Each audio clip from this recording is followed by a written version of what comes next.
से जानते हैं इनकी कामयाबी की कहानी।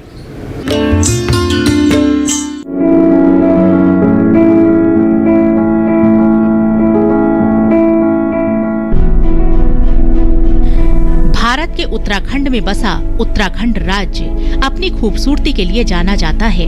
ये वही राज्य है जहां पेड़ों की अंधाधुंध कटाई को रोकने के लिए चिपको आंदोलन चलाया गया था। इस पर्वतीय क्षेत्र में 90% लोग कृषि पर निर्भर हैं, जो ज्यादातर वर्षा आधारित है।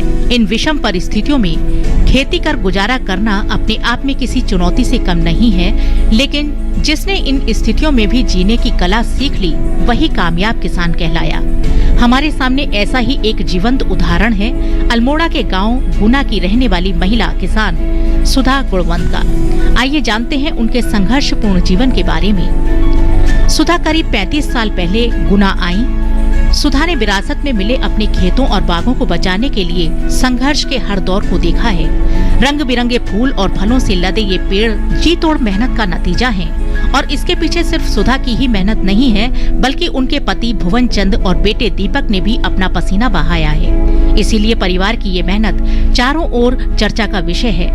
दूर से पहाड़ों पर दिखने वाली ये खूबसूरती अपने अंदर सैकड़ों इम्तिहान को समेटे है। पहाड़ों की पथरीली जमीन को चीरकर उसे हरी चुनर से ढकने का हुनर सब में नहीं होता।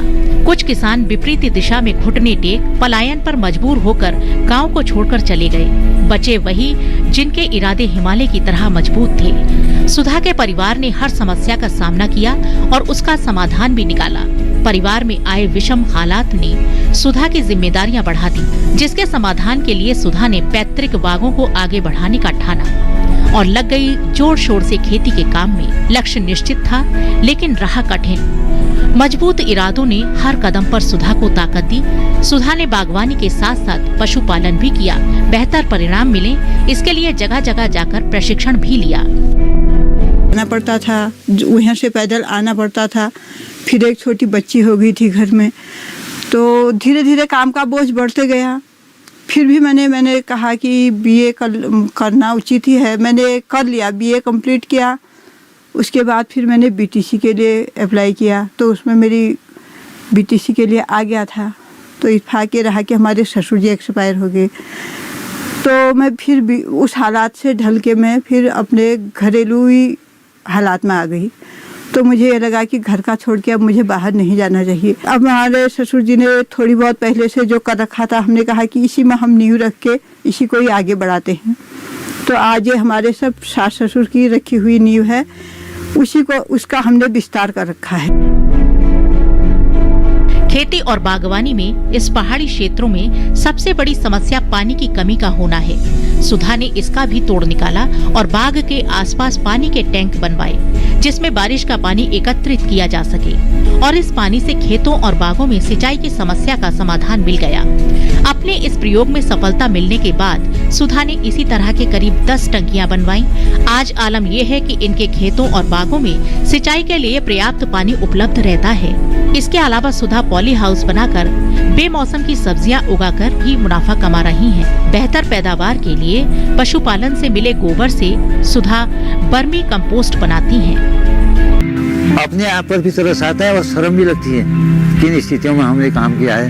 जब हम पहले उद्यान का काम किया, जब हम भ्रमण में इधर उधर जाते थे, तो हम लोगों के टूल्स इक्विपमेंट देखते थे तो बड़ा तरस लगता था, क्योंकि हमारे पास से टूल्स नहीं हुआ करते। शहर में होना चाहिए, कोई बुरी बात नहीं है, लेकिन यहाँ नहीं छोड़ेंगे सर, यहाँ को नहीं छोड़ेंगे, क्योंकि जो हमारी परंपरा है उसको हम जीवित रखेंगे। ये हमारा पक्का निश्चय है।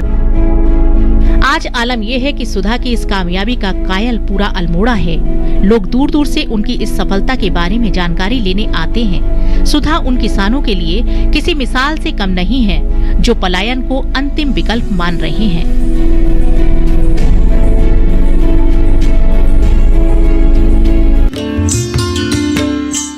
किसान भाइयों बहनों, ये थी हमारी सफल महिला किसान। हम उम्मीद करते हैं कि आप इनकी कामयाबी को देखकर जरूर प्रेरित होंगे, अपनी खेती किसानी को निश्चित तौर पर उन्नत बनाएंगे।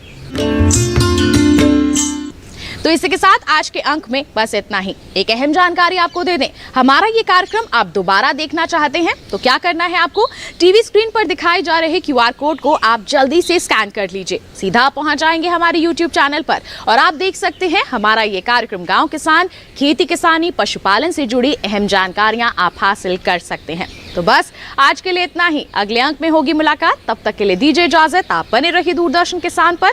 नमस्कार।